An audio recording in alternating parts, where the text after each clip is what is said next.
SDP, the Steve Dangle Podcast, with your hosts, Steve Dangle, Adam Wilde, and Jesse Blake. All right, so Corset Clubhouse live next Saturday night. I had my wife text message me on her way home the day that the show was posted, our last show on Wednesday.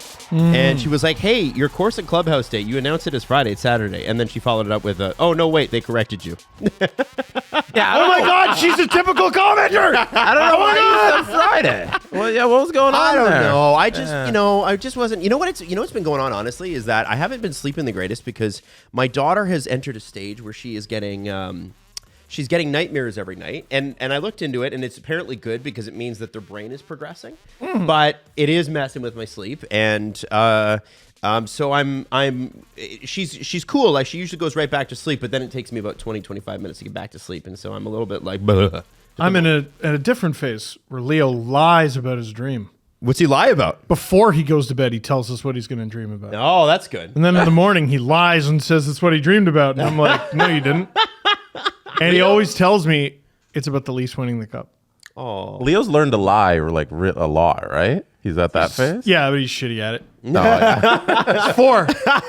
so bad at it. Corset Clubhouse is in St. Catharines, 5 HD golf simulators and 40 real courses and many others. Obviously, Jesse's going to have his longest drive competition. ODR Hockey Heroes, the indie hockey game that we've been supporting for over a year now, are going to be there so you can test it out. Still in beta phase there, but so cool. Tickets are officially live. They're $20. And the food is amazing, and it's just going to be a great night. It's always a fun time. Now, moving on to what we're wearing. I wasn't going to start with this, but then Steve and Jesse walked upstairs with these this morning, and they are our Cap-friendly jerseys. Our good friends at Cap-friendly sent us customized jerseys. Look at these. Yeah. Dangle, Wild, Blake. Yeah, and they just sent them over just to say thank you. They're the best. Just in case you were wondering how great the Cap-friendly guys are, this is how great the Cap-friendly guys are. Move me to tears, man. Yeah. And Steve, you have to take your jersey off because I showed off the Brad mug that Jesse made. How great is that? Brad mug. And Steve's got a Brad t-shirt. Shirt. Yeah, and an LFR mug too, by the way. Buddy, merch. Can you merch? Can you Merch. When does your LFR notebook arrive? Soon. Oh, there's It's the only thing that hasn't come yet. Yeah. Is there an LFR notebook? Buddy, yeah. I don't know we- why Jesse made it, but I'm happy. We talked about it on the show, Adam. Yeah, talk about it. Oh, guys, come on.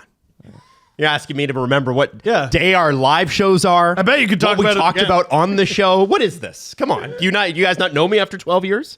By the way, this is our 12th season. I should say that too. Did you guys know that? No, I didn't. Yeah, this is the beginning of our 12th season. Depends on how you count it. It's 13, I think, technically. Technically 13. Because the show started in the springtime. Yes. So that's got to be season 1, and then season 2 Wow. off in the fall of that year. Oh, okay, yes, because season 1 was a shortened one. Yeah, it was the season 1 pilot run. 2013 playoffs? Yeah, it's the pilot. So I get technically, that. the way the episodes are counting, this is season 13. It's like The Office. They had like 8 episodes in the first season, and then they went to like 22 or something like that. Right? Yeah, that's how you count. If we're counting every September refresh. I do. I sure do. So Maybe 13. So we're in season 13. How about that? Now, guys, it's great that we have the Brad merchandise because our man who tree lives, tree loves, and tree laughs spoke to the media yesterday.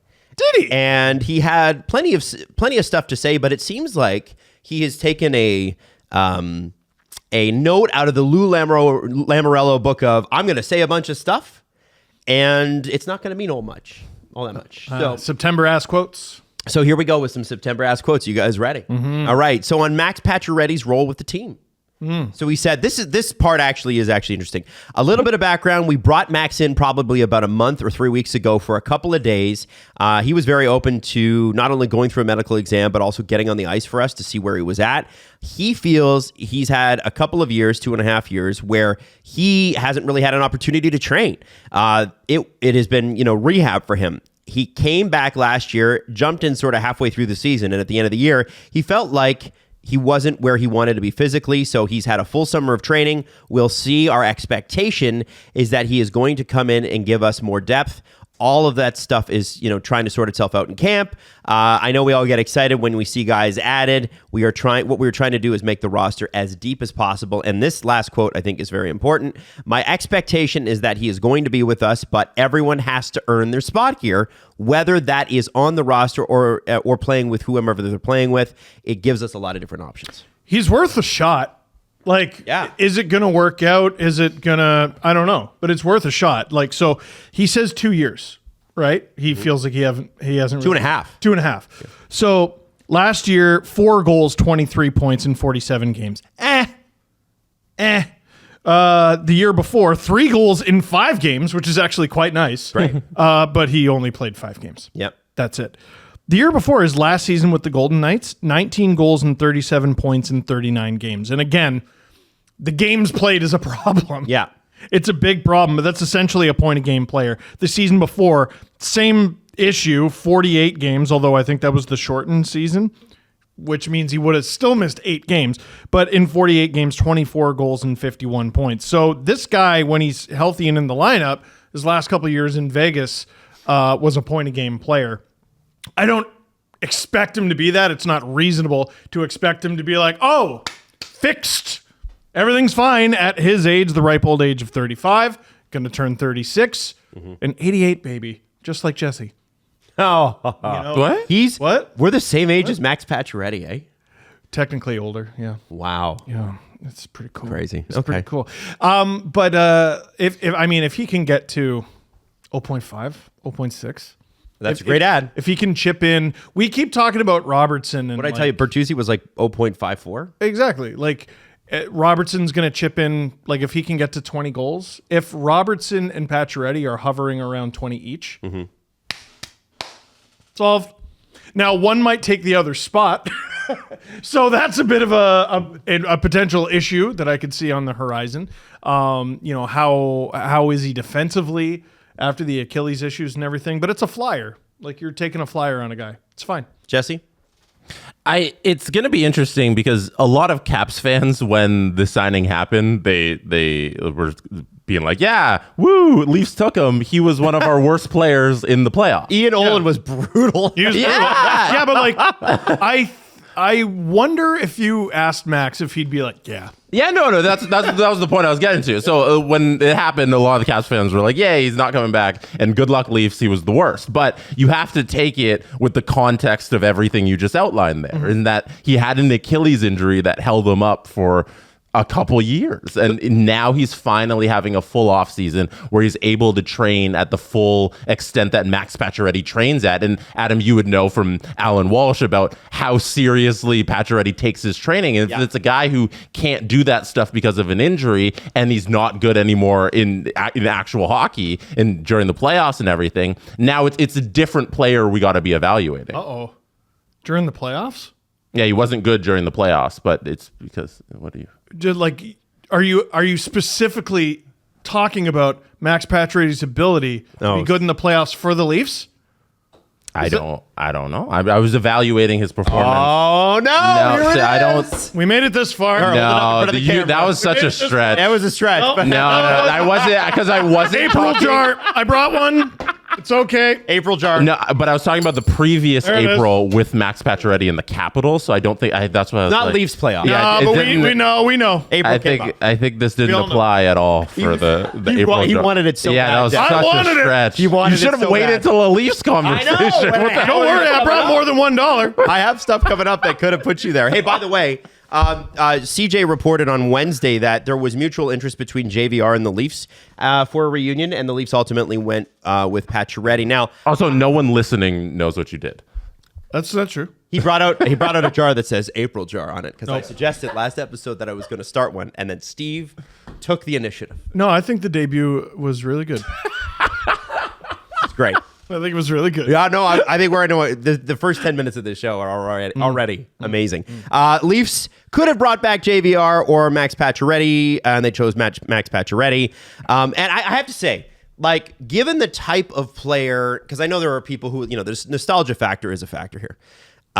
Given the type of players that both of those guys were at the best points in their career and are now, I think they made the right call in theory. And I say that because it's not because I don't like JVR. I freaking love JVR. I'd love to plant his ass in front of a goalie on the power play again and have him just hit pucks in the way he used to, because he was crazy at it, and it made the Leafs power play deadly. But his skating at the best of times was never great. No. And if he is not going to play a top 6 role, I struggle to see where he slots in, because I don't see, unless he turns into like Jason Spezza flying knee, I don't see him being like a guy who's going to knock skulls together. Do you know what I mean? Yeah, I mean, 11 goals, 38 points in 71 games. Like, it's good numbers. Yeah. Good numbers. I just see you can bring in JVR and he could potentially I feel like his floor at this point in his career is higher than Pacioretty's. Pacioretty's floor is he doesn't play for you, right? But Pacioretty's ceiling is higher. Does that make sense? Yeah, there's more potential in it. There's more potential there. And Yeah. if he doesn't make it, wow. Especially for a team that wants to be a little bit more mobile than I think they were last year. I think goes undersold how slow this Leafs team was. It was not a fast team last year. There are fast players on it, but they don't set up quickly, and they don't move the puck quickly, and they're very intentional and very obvious, and teams who are actually good, regular season teams, it's like, well, they might not take you to task for it. In the playoffs, you get found out quick. What is it? No, that's not how it works. Not how it works, Steve. It's not just any mention of the playoffs. Yeah. It's a mention of talking about, hey, the Leafs and the core 4 of the playoffs, and this is the result of it. That's what the April jar is for. Put that April jar away. Put it away. Anytime you talk about the playoffs. I'll put it back. Back to what Brad Treliving was saying, this time on Nick Robertson. A reporter asked him, hey, how'd you sell Nick Robertson on this situation? And he said, it is not a sell. A lot gets made of him. You ask him, but Nick has gone through some stuff here, right? Some of it's been injury related, and sometimes with young players, their game is still evolving. I have a good relationship with Nick. We talked throughout the summer, and you explain, here is the situation, and everybody has to earn their stripes. I like Nick. He shoots it in the net. You have to do other things too. You have to round out your great game. line. That's a great line. Yeah. You have to round out your game. You have to be a complete player, but it is a fresh, clean slate with a new coach and a new opportunity. So clearly, this is less of a Leafs thing, more of a Sheldon Keefe thing. I hope, first of all, I think you're right. Second, I hope Nick thinks carefully about what he's going to say, and at the first opportunity runs for a camera and says his piece and makes good. Because some fans are still salty about it, and I understand. I get that. I get it, but he's here. Yeah, I also get why you're like, hey, man, give me a shot. And They're also not- you guys aren't scoring goals in the playoffs, and you're going to scratch me in Game 7. Oh. What the hell?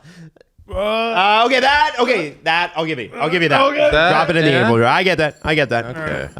We're going to donate a lot of money to Easter Seals here. This Sure is going to be are. crazy. Yanni Hockenpah, gentlemen. I'm going to make change. Unless you got more to add. I'm going to take that loony, put it in Toonie. All right. Unless you got more to add on Nick Robertson, I wanted to move to Yanni Hockenpah, who, by the way, we had a nice little TikTok moment go viral because you calculated that there was $333 left for the There cap. was. Well, that's wrong. And then, but Because Yanni Hockenpah Yeah. signed for $30,000 less than we thought he would. yeah, so they So have now there's- 30,000. $33,333 left. I thought it was 30,333. No, because you said, oh, no, it is 30,000. Yeah, 'cause it wasn't 30,333. So Yanni Hockenpah signs for 1.47, and here's what Brad had to say. Obviously, there was a bit of a delay with Yanni. We had Yanni in town earlier this summer for a bit of time. Our performance staff went out there 2-3 times. It was him going through rehab to the point where he and we felt confident. We'll see how it goes. There is certainly always a risk for any person coming off a knee injury. He has put in a lot of work. I think he had surgery and a scope on his knee in March. We went through the healing and the rehab, and he is doing well. The Leafs are heavily leaning on their sports science department this year, eh? Well, they've invested a lot of money. Maybe they should. Yeah. You got to take risks, man. I said this in my Pacioretty video. Like, they've prolonged a bunch of careers. Like Tyler Ennis is one that sticks out. Yeah, like we talk about Robidas Island, and that was a famous example of them being like, you're retired. You're retired, you're done. Yeah. But they've also prolonged some careers, not just guys who have dealt with extensive injury issues like Tyler Ennis. But, a lot of older guys have been like, I could play there. Yeah. Because my body needs a lot of work right now, and they're the team to do it. Am I mistaken? Do you guys remember a story where somebody had come to town too early and trained with performance staff, and then other NHL teams got mad about it? Are yes. you thinking about when they Or am I conflating two things? when they added the rule because the Leafs were like flying guys around, that sort of stuff? I think you might be conflating two things because it was a prospect. Like they on their dime flew a prospect in, and teams were like, you can't do that. Because we're cheap. Yeah, and they shut it down. Well, the way the Leafs have been running their performance department in that, like, hey, they're investing all this money into it. That's how you exercise your power as a big market team who makes all the money, because there's a salary cap. Everybody can only spend the same amount of money on the players. So the Leafs are doing the right thing by, we're rich, let's spend it in the ways we're allowed to spend it. And I think it's really smart of them. And even like recently last year, John Klingberg. Like in his back issues now. It didn't work. A plane ride ruined it for him, but he comes and he plays in Toronto because he knows he's going to get that support. And his back didn't have the support to hold up. But that's how you, as a big market team, you say, we're going to be better than the teams that don't spend this money. Hakanpää, to me, seems like a better example of how it should work. And like there were still things wrong with the Klingberg signing. Like, if this is a, hey, maybe it'll work out signing, you don't give him $4.5 million. No. Right? No, that was Stefan Robida. Yeah, like, let's say Hakanpää plays like 20 games for the team. It doesn't work out. It's 1 year, 1.47. Yeah. It's fine. You'll live. It's fine. That's not anything where you're like, oh, we missed out on a guy because we spent all this money on Hakanpää. With Klingberg, it's $4 million. It's a big consideration. Yeah. It's a big consideration. Yep. Yeah. Any of those guys, Hakanpää, Pacioretty, go through the lineup. I think it'll be okay. I remember watching, I think it was either Global or TSN back in the day, because Global used to have significant, Global in Canada Leafs games. Used to have Leaf games all the time. They used to have all the, like, a lot of Raptor games too. Yeah, absolutely. No, I'm wrong about that. I thought the owner, I thought the Aspers who used to own it, I thought they were part owners in the Raptors too, but I'm not sure, so don't quote me on that. It's fine. I do know that I remember they did a story on the doctors that went to the game and looked after the players if they were injured. And they did a story on this doctor who was quite well renowned here in Toronto, and he had a day job. And like he would show up at the game at night, and he's just like, I have a wife, I have kids, but like I really love this and they understand, so I'm here every home game. And I just think about the difference. That was probably when I was 12 or 13. You think about the difference here 20, 25 years later, where it's like, you have dedicated performance staff. They went to school for this and this. Like this guy was like a pediatrician, right? And it's like, you hurt your knee, put some ice on it. Like, now that is actually still the case today. For the guys that are in the game. There's a, I don't know if he still does it, but there's a member of the Leafs medical staff or training staff or whatever staff who has a private practice. I've been to that. I can see that. Yeah. I can see that. But like what I mean, he fixed my shit. It was good. That's great. But what I mean is like he wasn't relying on the Leafs to, you know what I mean? Like that guy probably doesn't need it if the Leafs are probably paying well for good talent. Yeah. I think we've Adam's point is that we've come a long way with the investment in the medical staff that sits around a game. Like you would be the side hustle. The Leafs are not the side hustle. Right. Yeah. Does that make sense? Yeah. Well, Yannick Perreault, he's been out for a couple of weeks, but we've applied an adequate amount of leeches. Yeah. And we think we've solved the problem.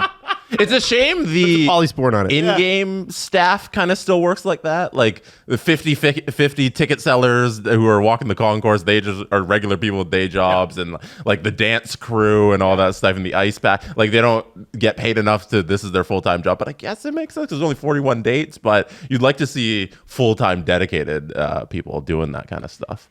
The Dallas Cowboys, I don't know if you guys watched the Dallas Cowboys thing, cheerleader thing on Netflix, but like that kind of opened my eyes to like, oh, they're really getting paid nothing here. Oh yeah, they didn't disclose all the salaries, but all of the girls who are doing that are just doing it on like pennies, you know, just for the exposure. The asterisk for my guy, it's like, all right, you have 2 months where you can see him, and then after that, like, nah, He's not here. You might see someone else. We can recommend someone else. But like, no, he's here for 2 months. He only works like the private practice for 2 months. That's what I mean. You were the side hustle. Yeah. Right? Yeah. So I wanted to do one more here, and it's on Easton Cowan. And I love Brad's quote on this, even though it doesn't really tell you all that much. He said he's a competitive player, a dog on a bone, really good player, which is what you want in your top prospect.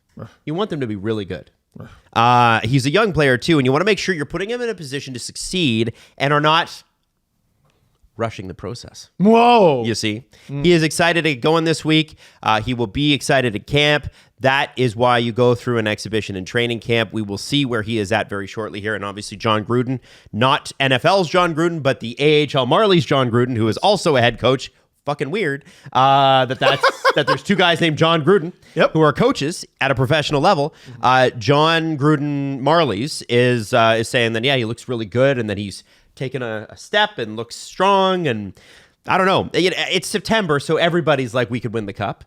But I still like that. I love the hope of September. There's not a whole lot of, they look like shit. No, there isn't. There isn't. It's not a whole lot of that. Not I saw too much. someone, there was a picture of Alexander Ovechkin floating around. Mm-hmm. And someone's like, oh man, he's looking heavy. I'm like, is this your first time? Is this Generally, he is a fridge. Do me a favor and Google him. Like, what are you talking He about? walks around pretty heavy. That's what he does all the time. Living weight. Yeah. It's fine. He's fine. It was like when people be like, "Oh, Bufflin does not look in," like, but Dustin Bufflin's like, he's fine. Puts the cigarette down. It's like, you wait. Yeah, don't worry, I'm good. Yeah. Ryan Reeves was looking kind of built the other day. It was crazy. It was a shame on him. Yeah. I hope they let him do interviews with his shirt off, like he wants. Well, Nylander does. Yep. Yeah. Hey, great point. Also, I think doesn't Reeves have good tats? Like he's good. Yeah.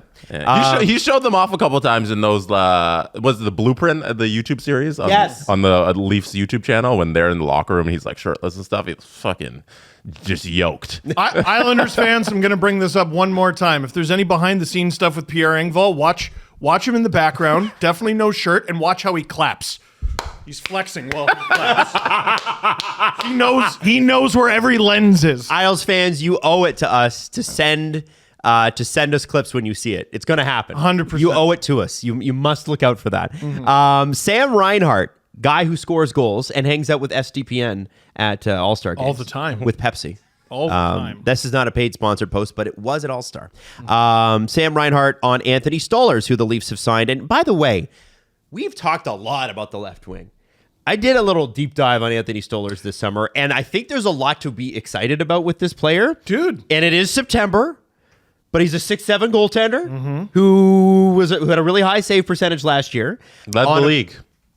He led the league in save percentage, minimum 25-ish starts. Yeah. And so here's what Reinhart said. He has a good chance to be that goalie, him, H-I-M, for the organization that they've needed. He was unbelievable. His personality off the ice is top notch, something anyone would want in their room. I'm excited to see that happen for him as a person. You know what? If Joseph Woll goes down with an injury, they're going to have to call up probably Dennis Hildeby. And then their tandem is both going to be 6'7". Sick. That's amazing. It's going to be absolutely. No, man, I keep saying, and people weren't receptive to this earlier in the summer. Like I'm either a Leaf homer or I'm completely against the team, and you'll be shocked to find out I'm somewhere in the middle. This team is better than last year's. It is. It's straight up better. The forward group, there's no arguments that they're better. They're definitely worse. Yeah. Easily worse. The D-core is clearly better. I don't know what argument there is against that. And the goaltending, they had Ilya Samsonov. What? Yeah, the goaltending, I think, is where they took the biggest step. Yes, probably. Now, what if this guy gets hurt? All right, well, what if we all get hit by a puck? Exactly. Like, it's all health dependent. Yes. We're talking about, like, imagine this is EA Sports NHL 25, and everybody goes into the season healthy. Mm-hmm. You know, that's how you have to look at this. I think you're right. And I think what's interesting is, okay, fine, they lost a few goals on the top end. If they can stop a few more, it's not going to matter. Goal differential. Yeah. That's what I mean, Tanev, again, I keep coming back to this. Like you're replacing a guy who for several months was the worst goalie in the league with a guy who was the best. Yeah. So that's pretty good. But Chris Tanev is by kilometers and continents the best right-handed defenseman the Leafs have had in the lifetime of this show. Oh, easily. Well, who was know the what? last Okay. one who was better? Here's what I want you to do for the SDPN channel, if you have time. I want you to do The definitive who's better? no, a retrospective of right-handed defensemen, top and right-handed defensemen I don't have that have played for this team since the start of this show up until Chris Tanev. Oh my! No, do the Matthews era. Or the Matthews, even the Matthews era. Yeah. I do want to do pre-Matthews just because it's hilarious. Like I'm not. But I get I would it. do since Matthews was drafted first overall. Right-handed defenseman.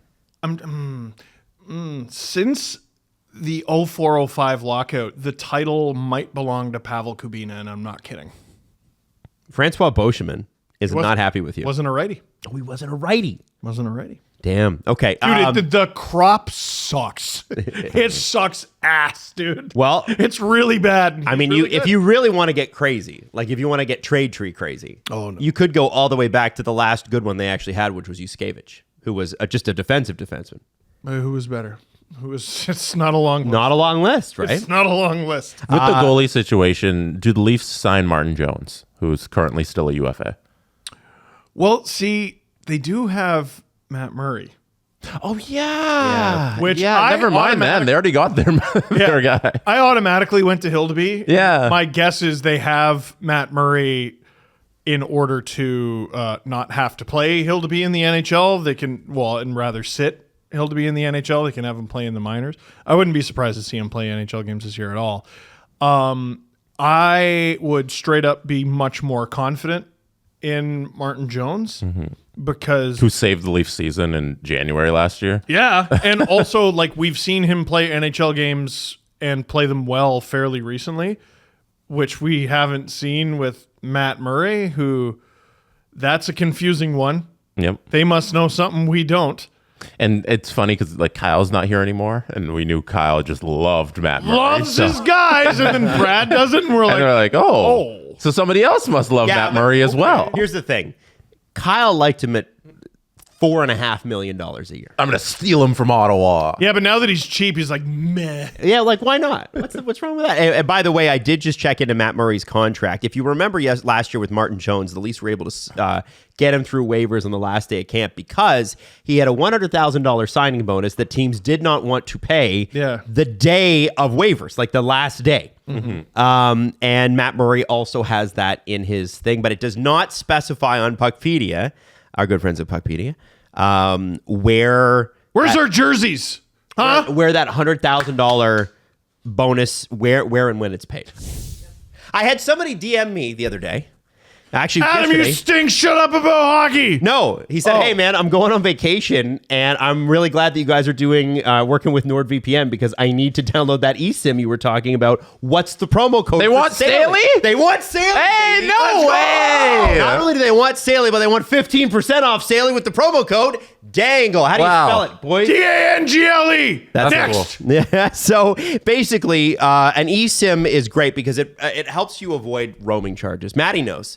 Maddie went on a gigantic European vacation this summer for 7 weeks, backpacked around. Roaming fees can be brutal. So you can buy a plan. Multiple plans in over 150 countries are available at some of the best rates online. You install the eSIM. If you've purchased the eSIM plan on the Staley website, you'll just need to download the app. Boom, and then you activate and you're good to go. And obviously, when you're using an eSIM traveling, no roaming fees, good internet, you can call people. Like that's the thing too, right? Is you're never sure, hey, is it going to drop out in this country or not? You don't have to worry about that. Don't have to worry about it. The other thing you don't have to worry about too, which is great, is buying, because there's like all the kiosks where you buy like a SIM card in different countries are kind of sketch, right? You're booing. Yeah. Maddie, Boo. Yeah. I guess Maddie had some issues with it this summer. So you go There's to a story there. Sale, SAILY.com/dangle and use the promo code dangle to get an exclusive 15% off your purchase. Saley.com/dangle. Nathan MacKinnon on Mitch Marner. Now, this got some play because it mentions Toronto. And I want to encourage everybody to just, let's ratchet it down a notch. Let's take it down. Let's take it down a little bit here. It's September. Everybody wins the cup in September. I'll have the jar ready. He said, when asked how Marner looked at the Andy O'Brien camp, which was in Vail, Colorado. Andy O'Brien's been, I think, Crosby and MacKinnon's guy, like trainer for years and years and years. And I think he was Crosby's trainer from like when Crosby was like 14. Like this guy is like legendary. And MacKinnon said he looks awesome. He's so impressive out there, unreal, just so talented. Don't think anybody's offended. No. Here's the sentence, and then Leaf fans lost their minds. Not bad. This was not that bad. Marner gets a lot of flack in Toronto. But he's honestly one of the best players in the league. I play with some of the best players in the league, and then I skate with Marnes, and he's right up with anybody. Especially at the camp, there was lots of good players. He stuck out as one of the best. To the surprise of nobody, I think. No. We know he's one of the best. Yeah. I last week, I think, said he might break Gilmore's record, single season Leafs record for points. This year. Which is 127, by the way. Yeah. Yeah, I hate him, though. So, well, no, I don't think he's talking. I don't think Nathan MacKinnon is specifically referencing you. I think the flack. Do I have to say it? Here. Jesse, do I have to say it? Or do we already know where the flack comes from? Where's the dollar? Does it need to be said? Can we leave it? Jesse? No, say it. The flack comes when one of the best players in the league doesn't dominate in the playoffs the way you'd hope. There you go. Is that fair? That's one for the segment. I'm not doing it every time it's mentioned. Okay. Ben Danford left prospect camp yesterday with a potential... Before you move on too quickly. That was the drive-by? I'm sorry. Continue, Jesse. Sorry.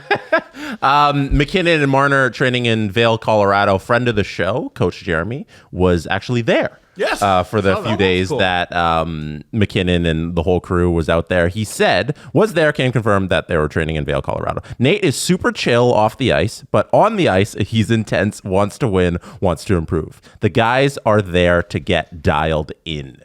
I love that. Someone else who would know, who's not Coach Jeremy, just so I protect him, thought it was really important that we know that camp was 3 days. Yes. We were like, Marner's been training with Crosby and MacKinnon all summer, and someone got mad at us, even though we were like, hey, this is a good thing. Did we say all summer? I think I might have slipped. We didn't specify that this was like a weekend thing. You know? Yeah. Oh, okay. And someone was like, what? It was only 3 days. Mm-hmm. They didn't spend the summer together. And I'm like, oh, okay. All right. Well, now we know. Sorry to inflate how good of a job he's doing. Like, I didn't understand the problem. But either way, no, good. Yeah. Marner's a really good hockey player. Who's shocked? I told you, take him in fantasy this year. Draft him in fantasy this year. Dude, if I get the chance, I'm taking him. Like, he would be my first pick. He might be my first pick. Yeah. Might be. There's some really it's a little good much. Depends how much. Well, it depends on where you're drafting. You don't have to go that far. I didn't say first overall. Yeah. What I'm not going to take is Kucherov. You bum. Fake heart. Fake heart. That's right. Fake heart. Heart. You know what I'm saying? That's for you Lightning fans. Love you.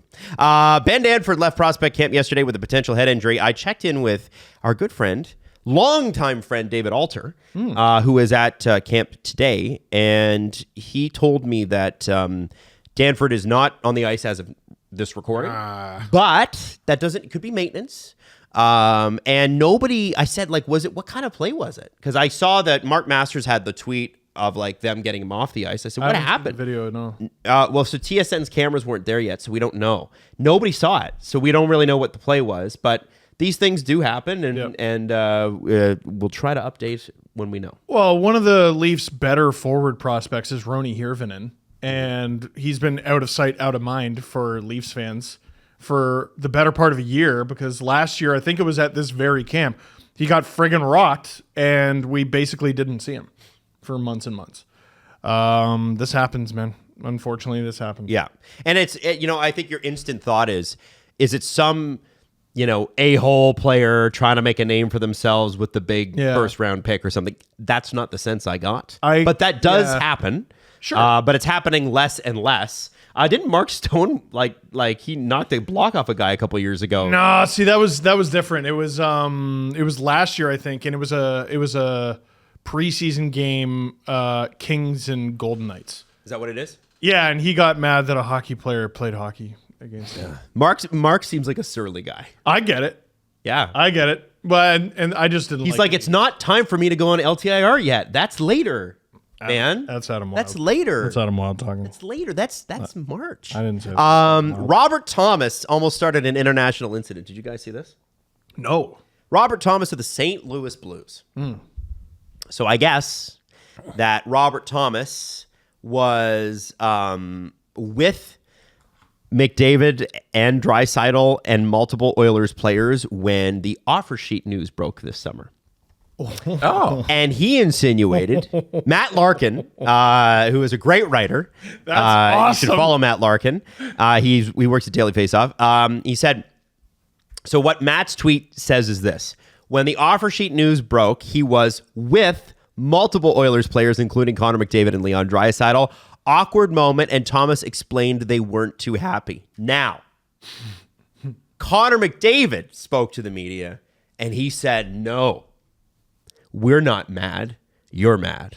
He didn't say it like that. He said, I saw Robbie's comments. Please don't report that I was mad. Exactly. Fooling him, right? Yeah. Connor McDavid, I saw Robbie's comments. I thought they were pretty funny. He said we were angry or something like that. I think it was more just surprised. And Leon Draisaitl said, Connor and I weren't sitting there pouting like little babies. Okay, can I? You can. We all saw that footage from the Oilers locker room after they lost Game 7. Oh, Powerful. heartbreaking. Tears in their eyes. They just watched their worst nightmares come true. Their dreams get crushed. And Zach Hyman stands up in front of the whole team and he gives an impassioned speech that included, I want every single man in this room to be back so we can try to do it again. I think the first game between the Oilers and Blues is going to be a fucking bloodbath. Oh, I can't wait. It's going to be awesome. And what I don't understand is why don't they just go, yeah, we were kind of disappointed. It kind of sucks to lose two great guys. Nope. I want Connor to be silent mad until Jesse. When is the first Oilers Blues game? Oilers. I Blues. hope it simmers and seethes and December 7th. Oh, so Not we get too to long wait. in. Christmas treat. Yeah. Oh, Blues go to Edmonton. So the Blues go to they're dead. They're dead. Like, listen, are the Blues better than the Oilers? Oilers better than the Blues? Who beats who in a playoff series? Whatever. Listen, I don't know who wins what individual games, except that one. The Oilers are going to fucking stomp them. They're going to kill that hockey team. If all involved, like all the main players involved are playing, Guarantee it. they're going to, 100%. 100%. What if like Broberg has come to Jesus moment, has a giant game, Holloway just scores a hat trick?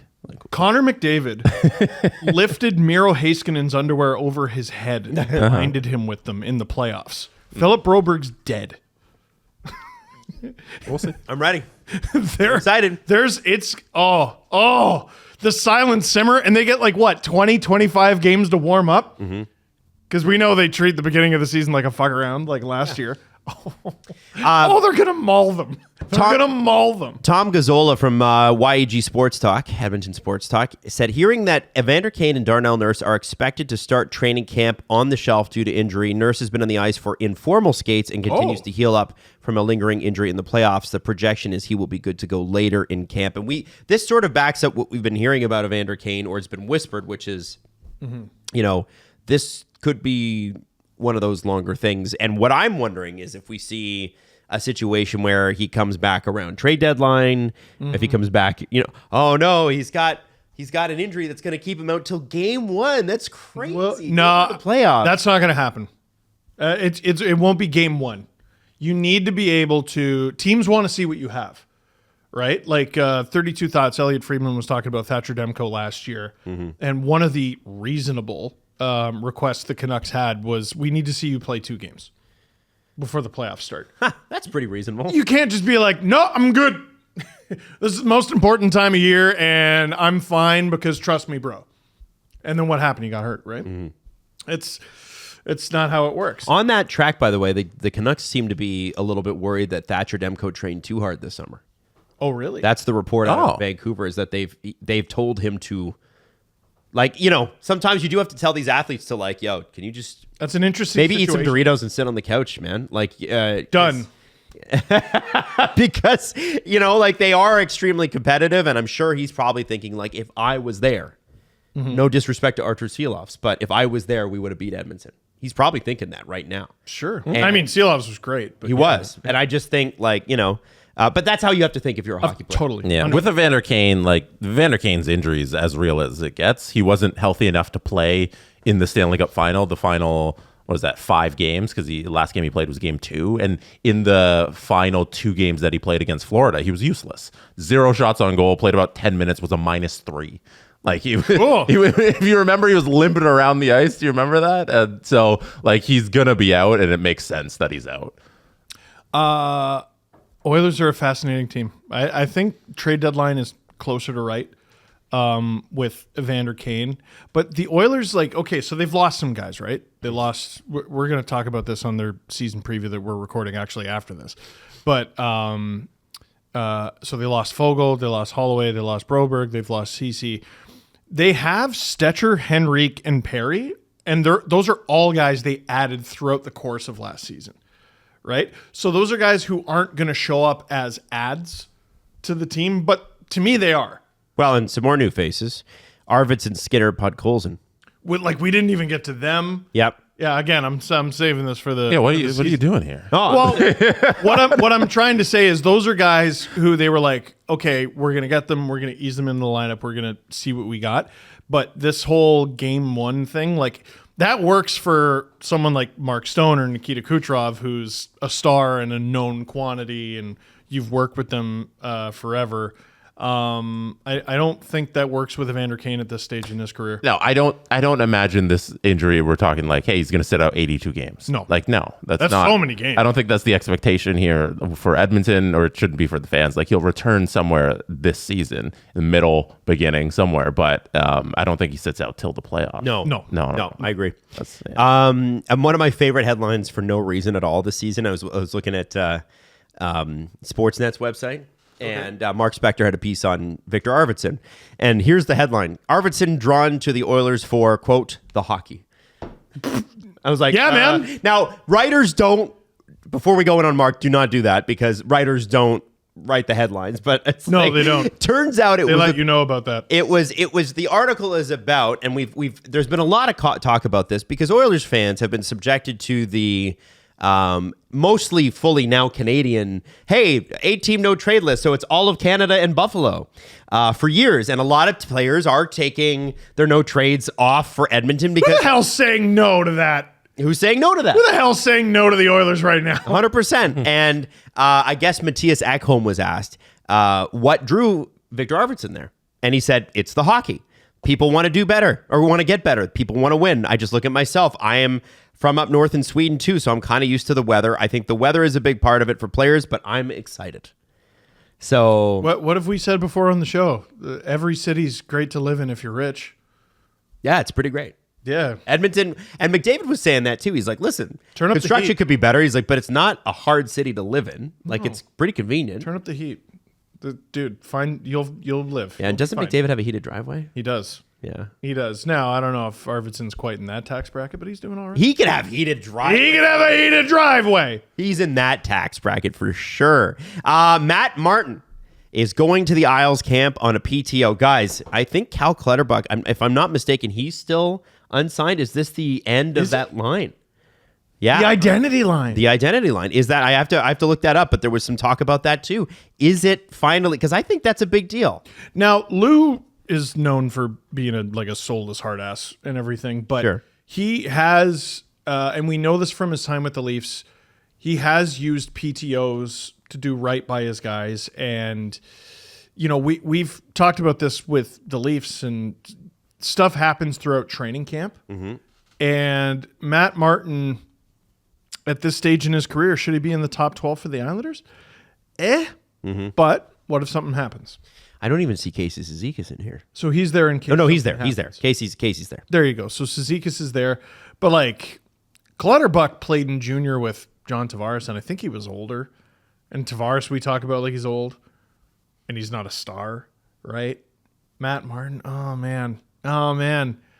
The sun sets on every NHL career. He's not there on a PTO because the Islanders are like, well, let's familiarize ourselves with this guy. Yeah, they know what he can bring. He's played for Lou Lamoriello for the majority of his career at this point, I think.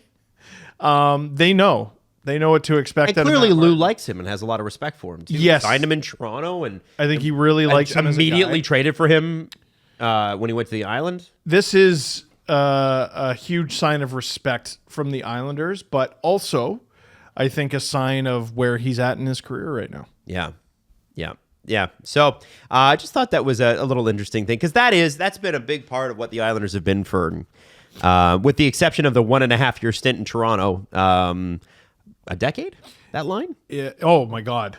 It reminds me a little bit of, remember the Leafs invited Brandon Prust to camp on a PTO? Yeah. And then kept him for a month into the season, just because they're like, be good to have him around.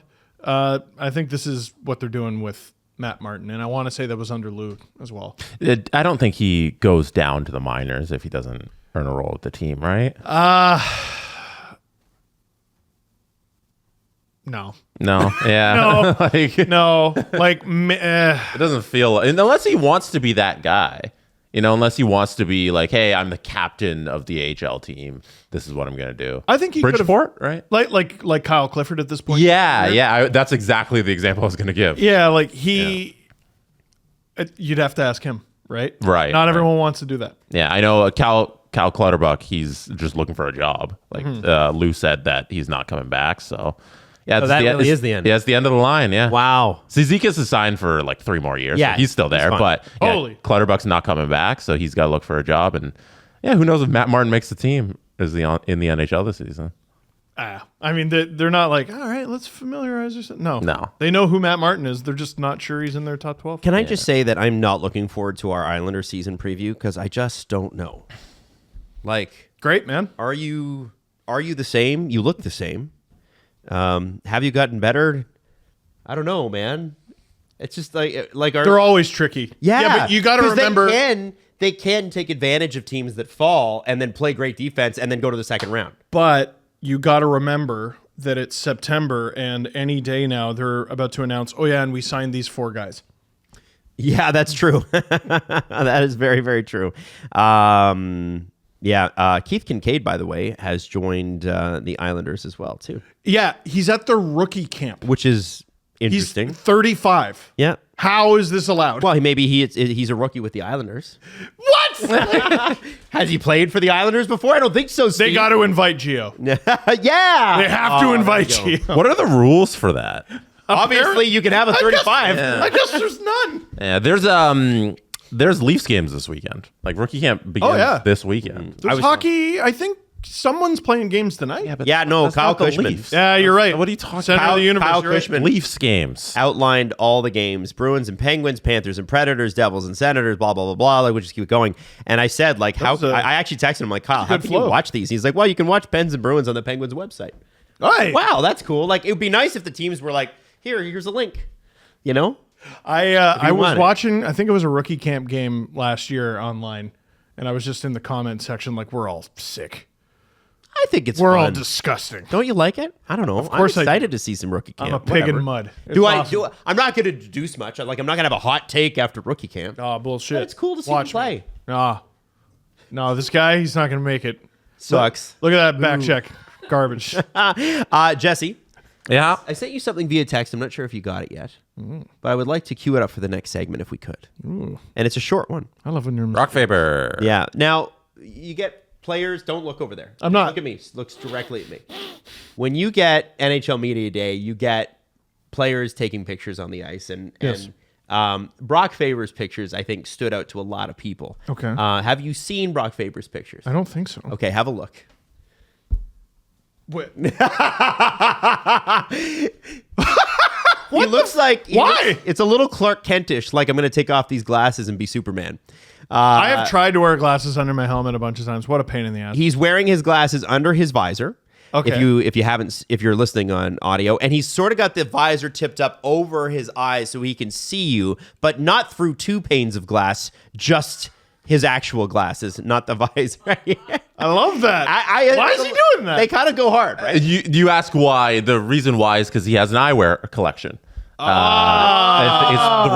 It's through Huxley. They launched it last year, mid-season-ish. It's through Huxley, and there's also like a charitable portion to it. So yeah, I'll bring it up after this. It's such a. I feel like it's an under-talked about aspect of like pro athletes. Like how many of them need eyewear? How many of them wear contacts on the field? And like they're so particular about everything. And like, oh, this neck guard's uncomfortable. Like, I wonder if guys are like, no, I don't feel comfortable playing with contacts. I'll just go in fuzzy. You know what I mean? Yeah. I play hockey fuzzy. I mean, I know I'm not the same, but I'm just saying, like, We should run that video. And I'm Michael Jesse, Jordan. of what? Of Steve getting blown up at hockey. Oh my maybe I do gosh! need- Yeah, I maybe you do maintain need that wasn't my glasses, damn Steve. fault. Maybe you should put some contacts in. That wasn't my fault. Just give your periph a little bit of a boost there. Yeah, be okay. It's not hurting my periph. So last season, December 1st, there was a PR notice. Brock Faber and Huxley Optical to launch signature glasses collection. In a move that celebrates heritage, hometown pride, Minnesota Wild defenseman Brock Faber has teamed up with Huxley Optical, a Twin Cities-based small business, to launch an exclusive collection of glasses. For over a decade, Huxley Optical has been crafting fashionable, affordable eyewear for Minnesota's diverse community, emphasizing transparency, customization, and meticulous craftsmanship. So what's the charitable line as well? Reinforcing the Hendrickson Foundation's belief that hockey is for everyone. 5% of all proceeds from the Fabes and Page collection. So Page is his sister. Page Faber. Okay. Collections will be donated to the Hendrickson Foundation and Minnesota Wild Special Hockey, where Page plays. So there you go. Yeah, it's really cool. And why not just reinforce your persona as the guy with the glasses? Then you go to media day and you throw on the glasses. Now, So, if he was on the LA Kings under Mark Bergevin, he'd have been traded by now. well, But they already did that. the Minnesota Wild have allowed Brock Faber to be a person, and I think that's cool. It's really cool. Good for them. Lest he have a personality. I'm just looking. So I didn't know anything about Brock Faber's sister. And there appears to be an article on the NHL PA website that we can maybe link to. Brock Faber's sister, Paige, a star athlete and member of Minnesota's special hockey, shares her younger brother's love for the game. I didn't know that. That's really cool. Yeah. That's great. Send that to you. The NHL, and this one's going to be spicy for you. Oh, boy. The NHL are monitoring teams' quote income tax situations, but say there are no easy fixes. Who could they be referring to? So I'm going to give you a Bill Daly quote, and then I'm going to give you a Shane Pinto quote. Oh, yeah. It's an issue that comes up from time to time in our room at the board level and the general manager's level, said Bill Daly. There are no easy fixes. It's not like we can just pick from column A and fix the problem overnight. Players make decisions on where they want to play for a variety of reasons. Their bottom line is one of them. But the quality of life and the communities they live in is probably more important. Now, what did we just say about specifically Edmonton, but any part of Canada? When you're rich, any city's great. Now, here's what Shane Pinto had to say. Could be greater. Shane is a man of the people, and he's got a damn good mustache, too. Does he? He said they have to find a way to tweak it, honestly. Oh. If you look at all these free agents, you don't blame them for going down south. It just is what it is, and it's the best for their families and taxes and lifestyle-wise. Yeah. But I do think they have to find a way, especially for the Canadian teams. They've got to overpay guys to come to Canada every time, and that messes up the cap. I think they have to find a way to just even it out. I know it's not easy because it's been like that forever, but I think it would be nice given the even playing field. Now, let me say this, guys. Do you have the John Tavares quote about this issue? No, I don't. I don't, but that could be a problem. He said my lawyer's currently in court. Yeah, he's at war with the Canada Revenue Agency. Let me say this. Oh, goodness. It's a really easy fix. That's tougher than Chara. That's a tough one. You take the percentage of income tax for people in the bracket. In Canada, it's over 250 grand, and then everybody's in the same bracket, and it's 52%. I believe you. Based on province. In Ontario, it's 52% when you get up over 250 grand. They'll live. Yes, they'll live. But what you do is you work a percentage out where it's even across the entire No, thing. because that's not how it works for most of the athletes. Like, they don't have to live in the state where they play. They also file 41 different income taxes for all of the cities they play. Yes. You play in LA that day, you're filing California tax. So I shouldn't say it's not 41 technically. I'm just talking about that's how many games are not in their home market. Yeah. But you're filing taxes for the game you played in LA because you earned that income there. So it doesn't work a blanket across the board. You charge teams in Canada this because the guys It's a pretty live easy math. different. Wait, this is easy. No, I would just leave it. Why? Why would you leave it when we're talking about in some cases a 15 to 20% difference? And like guys like Alan Walsh will tell you, if you manage your money properly, this should not be a problem. Yeah. However, that's being challenged in Canada right now with John Tavares. So the way Tavares did it is the way that they do it. Alan says that, and I believe him. Alan's a very smart guy, but the vast majority of players in the NHL disagree with that notion. Well, Or do they it's too disagree or do they complicated. not understand? They probably don't understand it. Yeah.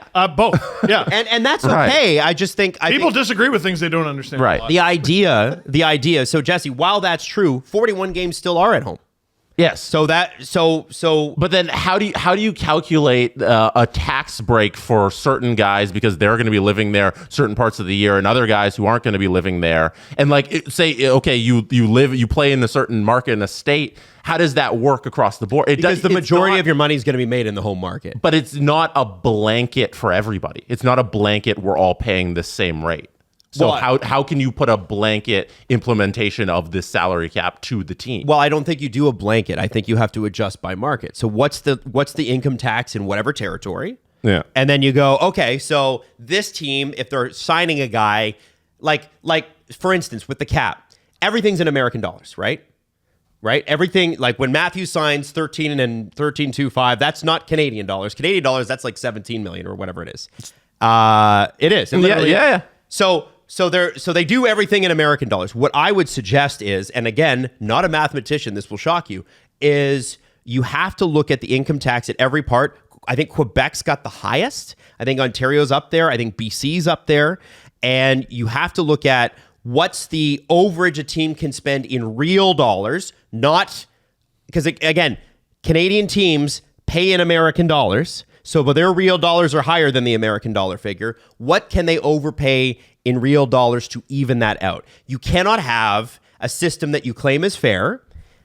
Like the one thing about parity is if we're going to talk about financial parity, which the NHL claims that's their key factor. We want everybody on the same playing field financially when it comes to the cap. You have to have an income tax variant in there. And listen, there's probably some accountants listening right now going, Adam, you're doing a really bad job representing us, and here's how I do it. Leave it in the comments. I don't know.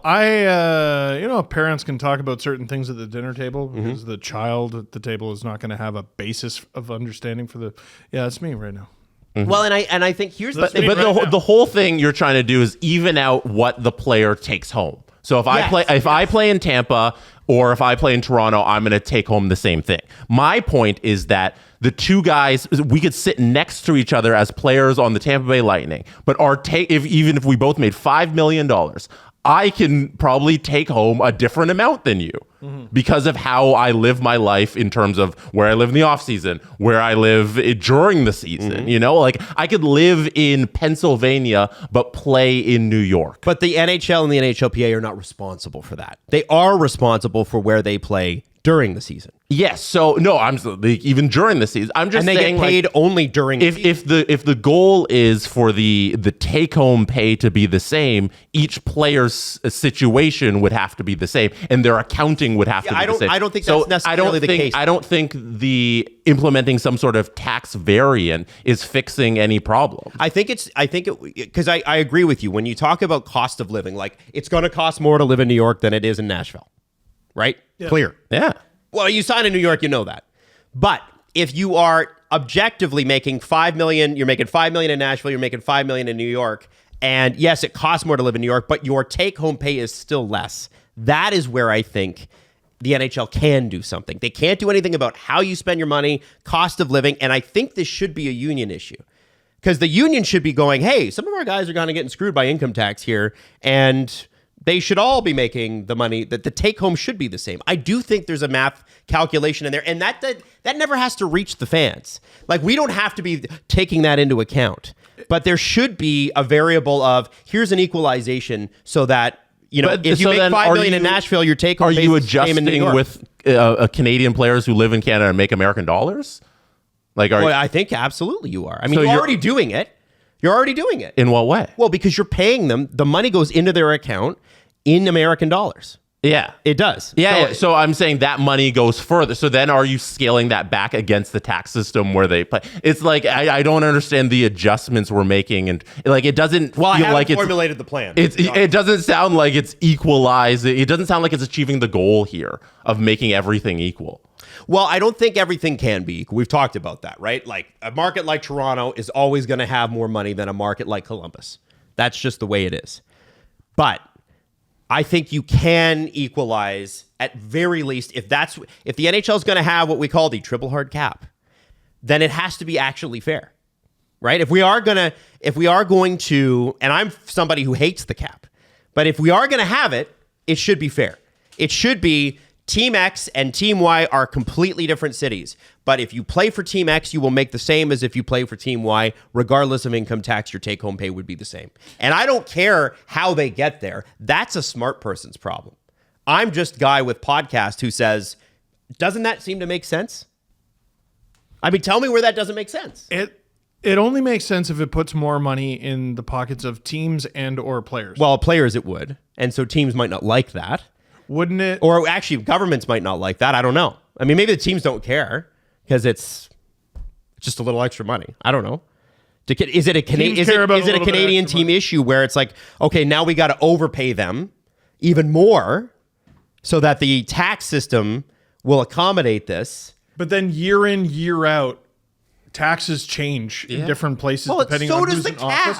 Yeah, come on. No, it's flat against all the teams. Like, I feel like that's something the NHL controls. It's like, it's 88 million. Yeah, the standard is the cap goes up unless the world stops, right? Yeah.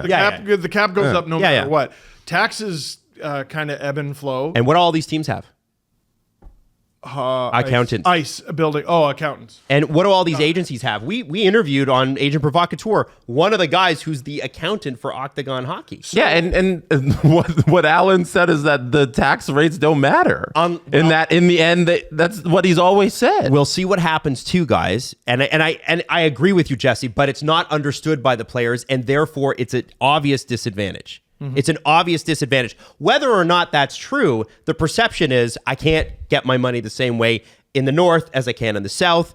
And when I look at all the other things too, like, oh, by the way, I get to play golf all year round if I live in Florida. Mm-hmm. That's also great. But I would bet that, and I think this is the same for most people, when you have one career and you've got a short window to make as much money as possible, you're going to the place that can make you the most money. And right now, it's you not only do you have the best weather, you also have the most money in these places. Places like Florida, places like Tennessee, formerly Arizona as well. What happens when a player named Chuck Puck signs an 8-year contract with the Florida Panthers? Mm-hmm.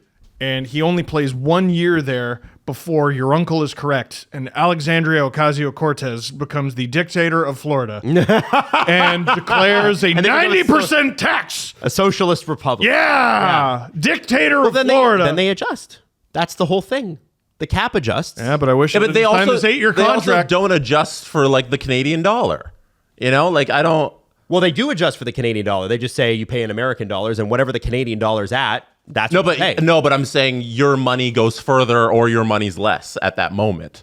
So there. Yeah, I think the reality though is that on both sides of the border, things like obviously cost of living. If you go the second you cross the invisible barrier from Buffalo, like upstate New York to Ontario, things go up like 30%. And it's not just the dollar conversion; it's straight up. It's more expensive to live here. They can't account for that. They cannot account for that, and I agree on that. But they can account for taxes. They can account for taxes. Absolutely. And it's also weird to be advocating for like, oh, make it easier to take the players away from Tampa. You know? Well, it's not. I mean, You're gonna get I'm just saying half even the it out owners a little bit. Like, they're too good. Like, make it better for Toronto. Yes, half that's the owners always in the goal. league are going to say no. Like what? Like the ones who want this very clearly benefit from it, and the ones who don't. And to me, it just seems like it's going to be a stalemate. It just seems like it doesn't need to be a priority for the league above. I think it's a all PA their other issue. priorities. Whether they're going to take it or not, I think it's a PA issue. Oh, it's a PA issue? That's what it should Well, be. that settles that. Nothing's happening. What made you flip flop from what Alan talked about for years, and that it doesn't really matter I think it's the execution of it. I think we've already, when we talked about the fact that players are like, yeah, that's great. I don't understand that. And here's the thing. Alan's system and the system that a lot of players use is currently being challenged in court right now. Sure. Right? The Tavares thing. Part of it is bonus, what's considered bonus and how that's taxed in this country. But part of it is players have to take their wealth and essentially lock it up. It's like you got to take this and you got to put it away. Isn't this part of what escrow is? No. Oh. So, but you're talking specifically about Canadian hockey players. What about guys who play in California who pay a higher tax? I think they do a similar thing there. I think it's locked in like a corporation, and it's really minutiae. It's extremely like yeah. So what made you? I'm not flip flopping. I'm looking at the. I do still agree with Alan that yes, you can do that. I just don't think a lot of guys understand it, and I don't think they will, and I don't think they care. It's like, oh, well, I could do all that shit, or I can just sign right down the road there, and that sure looks a lot better, and it's easier. So because the guys don't understand or care, you think that the league should change to help those guys? Yes, and help those teams. Or better inform them. Oh, come on. You're going to make them read tax law? Fair. Come on. Like, that's not fair. These guys are hockey players that I don't expect them to know that stuff. Right? And maybe some of them do, but anyway, we'll move on. But I do want to throw that out there. I do think that should happen. By the way, we along with a bunch of other shows talked about the Roberto Luongo clip that went viral.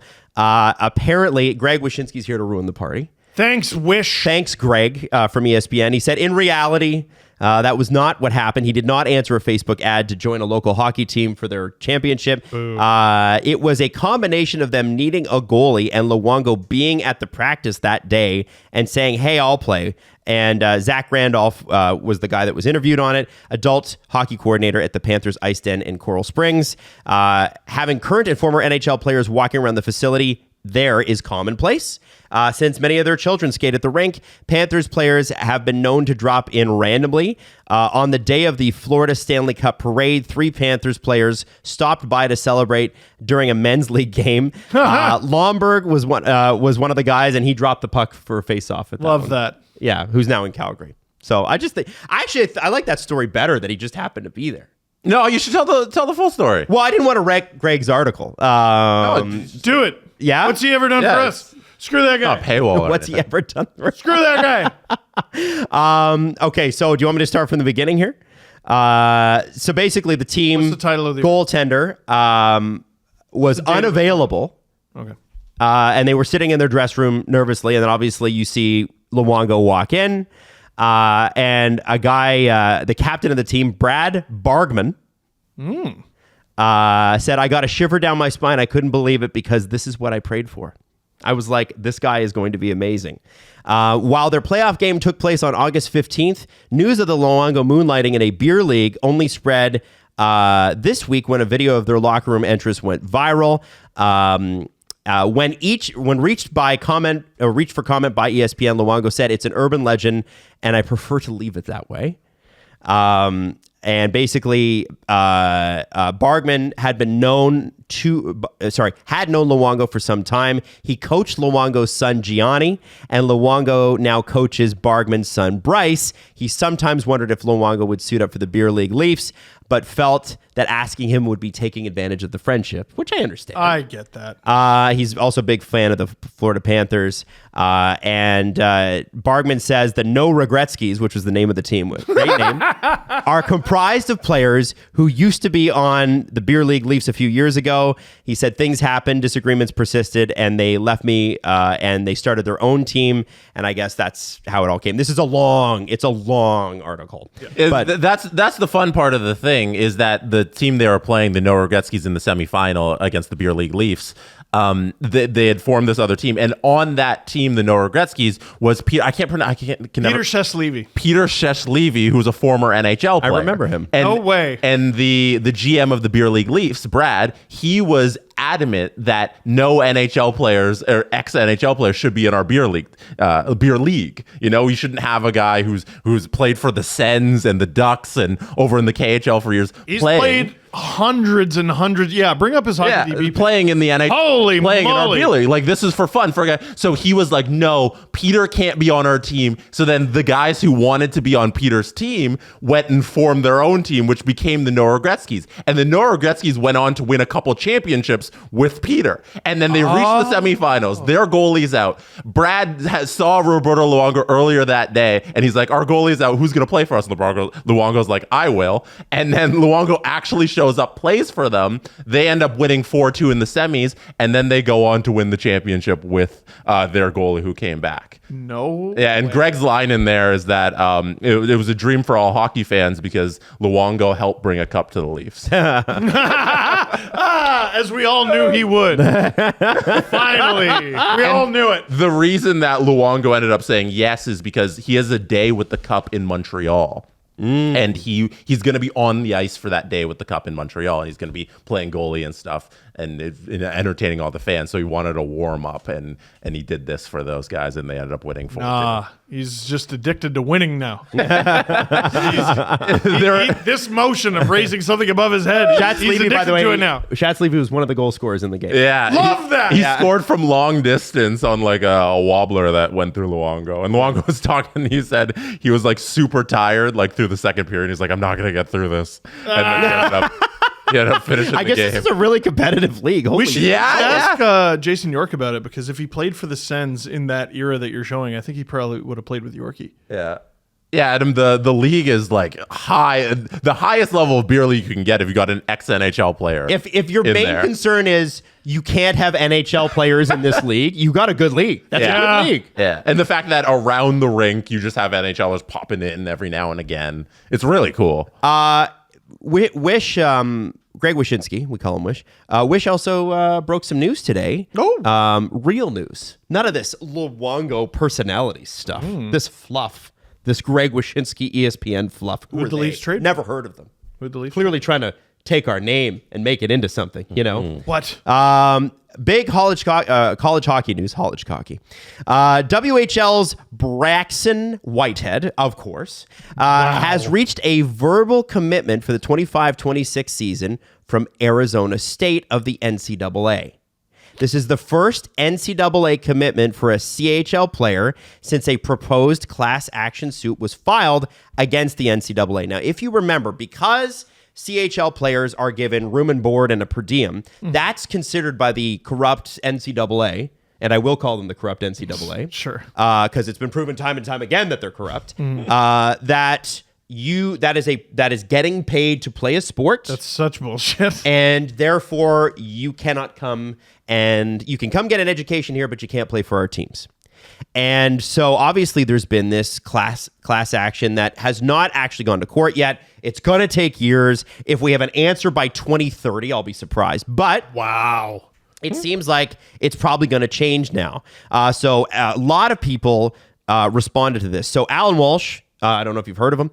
He said, the walls are coming down. Several NCAA head coaches have told me they expect former CHL players in the NCAA as soon as next season. Chris Peters, who runs Flow Hockey, does a lot of prospect stuff, I think he just announced a deal with the AHL and ECHL too. Good for him. He said, going to be interesting to watch in terms of timing.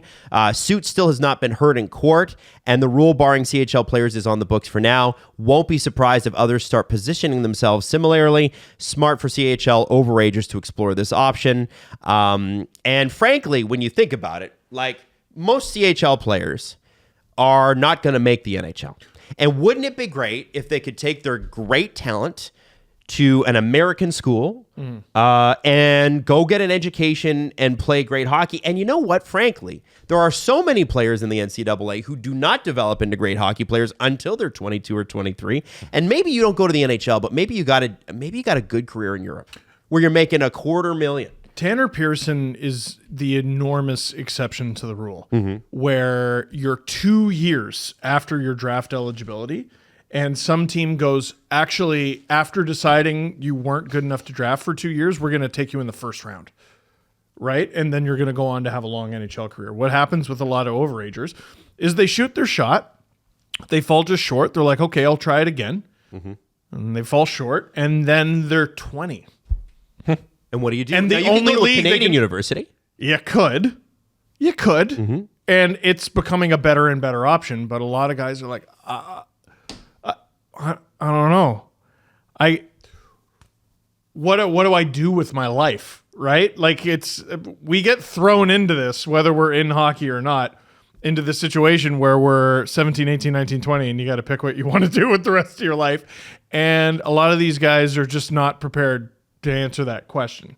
Sure. And I look at this, guys, and I go, from the NCAA's perspective, why wouldn't they want this? This raises the level of the talent in their program. And there is one more issue, I should say, for the overagers. There's a maximum amount of them allowed on any given CHL team. I believe the number's 5. Oh, so unless you're really, really good. So, well... Can't be a tweener. And a team might be like, we have 6, and you're the one we don't want. So you got to pack up and go now. So now you got to drop your life. You still get to play in the OHL, but now you got to go play somewhere else. And by the way, the room and board and the per diem is like next to nothing. Yes. It's so small. Like you just get through the week. Yeah. I don't really understand why the NCAA doesn't want this. Well, that's what I mean, is that I feel, and you guys correct me if I'm wrong here, the way I look at this is I'm like, if I'm the NCAA, I'm like, oh, I got a bunch of guys who are already well-trained. Like I was just looking at the France Instagram page came up, and they were going through all the staff that they've hired, like their strength and conditioning and nutrition and all these people that are, starting out their careers as well. And a lot of people in hockey started in the CHL, and you kind of go, okay, they got all of that to their advantage, and then they're going to go into school where a lot of NCAA players are coming out of like AAA and high school, and maybe they're at sports performance academies, but all the same, is it more competition good? Doesn't this, and if you're a D1 university, it's obvious, but what about if you're one of those university programs that's trying to grow their hockey program and you take a lot of these guys, right? Maybe you're not the most popular destination for the best players in the country right now, but what if you were to grow it and pad your stats, get better players in? I don't think universities don't want talent. I think they do. Yes, doesn't make any sense. It's weird. It feels like it's the corrupt NCAA getting in the way of the corrupt NCAA. Yeah, I think benefits them. Like him declaring for the team, like we expect this rule to be changed for next season. Like if he says he's going to play 2025, 26 season, like if ASU is like, oh yeah, you can commit to us, then I think this will be done by 12 months from now. Jesse, the rule about video games, which is why we're able to get an NCAA football game now, or a college football game. What was the actual change there? It was about players being able to get paid. How does that work? Yeah, because you couldn't use your name and likeness, NIL. You can't use your name and likeness for the history of the NCAA, and then that changed. So EA Sports was able to offer some sort of compensation, which largely was just like a free copy of the game and like $100 or something like that to all the players' names and likeness they used in the game. So that's what changed big in the NCAA in the last decade or so, half decade. It's everybody's allowed to be paid to do brand deals, and they can make a whole ton of money. Right. Yeah. Because a lot of them were like, it was interesting when they were doing exposés on some of these players, and maybe it's not football, or maybe it is football, where you're not one of the star players, but you still do have a scholarship, and you don't have any money. Yeah. Right? You're getting a free ride, but like you come from a background that's disadvantaged, and you don't have, how am I going to get groceries this week? Yeah. And you gotta get a part-time job. Since NIL has been implemented, like guys in NCAA are making millions of dollars. And that's how it always should have been. Because NCAA doesn't want to play the players, but like, why did you stop athletes for 100 years from just going to Nike and being like, I want a shoe deal? Like, why was that ever not allowed? And now it is, and it makes total sense. But it's also kind of skewed the college recruitment game, where teams now work with brands to give their players NIL deals and pay them, quote, through that. Right. So it's like, Alabama, we got a deal with Nike for every recruit that signs, and you're going to get this deal with Nike if you come sign with us. So and then Oregon can't offer that or something, even though Oregon's a Nike school. I've kind of conflated the things, but besides the point. Sure. They can't offer that. So it's the kind of skewed recruitment. But like, that's the game. Big schools will always be able to find ways to pay people over the smaller schools. So no. You know what? We can't pay the players, but we are going to pay our coach $30 million. Yeah. Caitlin Clark is one of the best examples where everybody's worried that when she goes to the WNBA, she's going to make less money.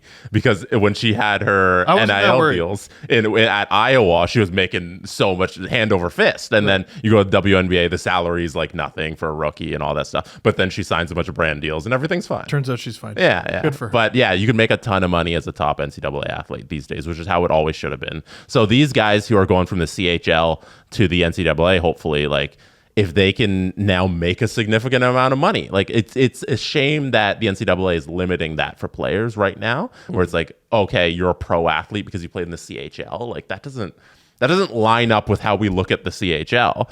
So I think by the time this year rolls around, it'll all be lifted and they'll lose that they'll settle that lawsuit. I might feel differently if someone was in the AHL for a full year and then was like, I'm a student. No, then you're a liar.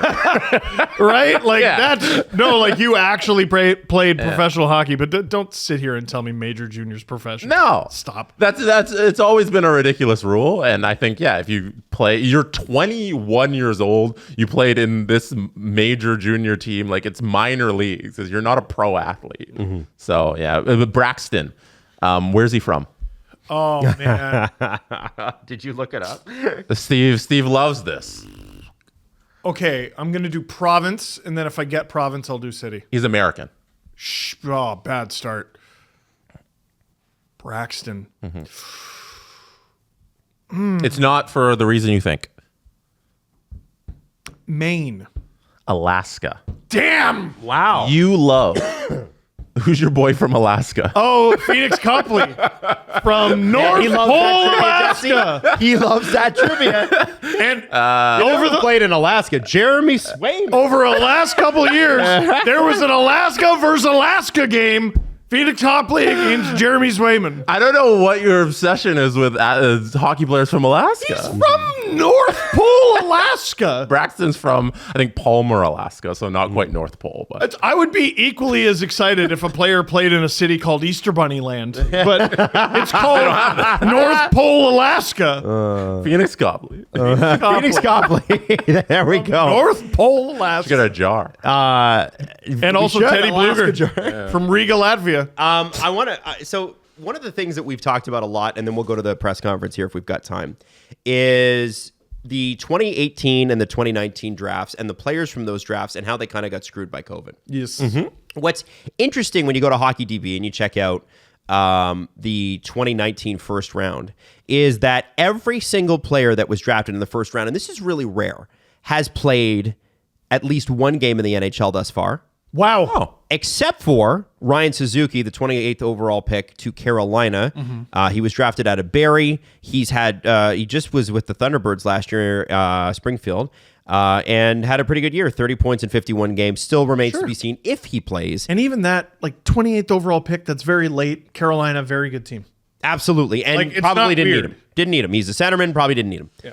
So I look at, you look at guys, this is the draft that had, Jack Hughes and Bowen Byram and, one of the guys in the top 5 that hasn't quite turned into what they were hoping is Alex Turcotte in LA. He's supposed to take a big step forward this year.